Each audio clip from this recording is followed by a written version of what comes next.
Bonjour à tous, nous poursuivons aujourd'hui avec la quatrième Mishnah, Mishnah Dalet, toujours du deuxième Pérec. Donc comme nous l'avons vu le jour où on a proclamé au Beth Din à Yerushalayim Rosh Chodesh, on devait ensuite le faire savoir à ceux qui habitaient loin, et à l'époque c'était par le moyen de torches, avant que les Koutim avaient perturbé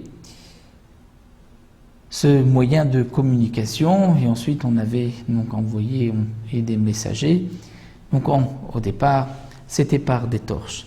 Donc nous avons vu que un homme mandaté par le Beth Din montait sur une montagne et devait allumer une torche et faire des mouvements en avant, en arrière, en haut, en bas, afin de montrer le siman, le signe que c'est aujourd'hui qu'on a fixé Rosh Chodesh.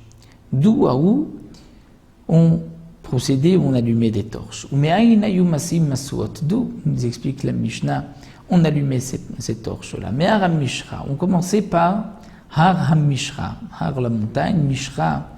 Mishra, c'est l'huile, les olives, c'est-à-dire le mont des Oliviers, qui est donc en face de la porte est de Yerushalayim. Les Sartava, donc d'abord la première montagne c'était Har HaMishra, le mont des Oliviers, la deuxième Sartava, c'était une deuxième montagne à l'autre endroit.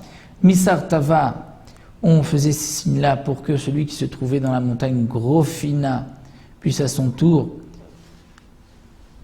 proclamer et montrer aux autres, de Grofina jusqu'à Chavran et de Chavran les Beth Biltin.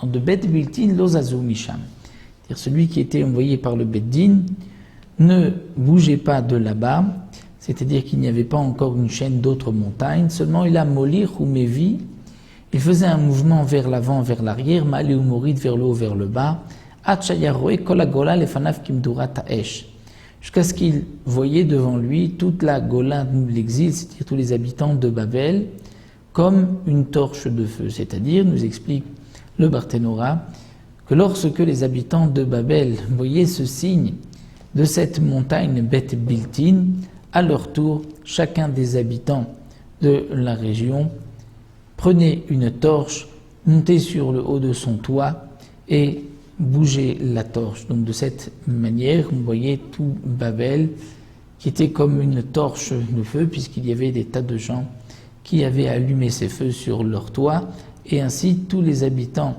de Babel pouvaient savoir que c'était donc ce jour-là que le Beth Din avait fixé au Rosh Chodesh.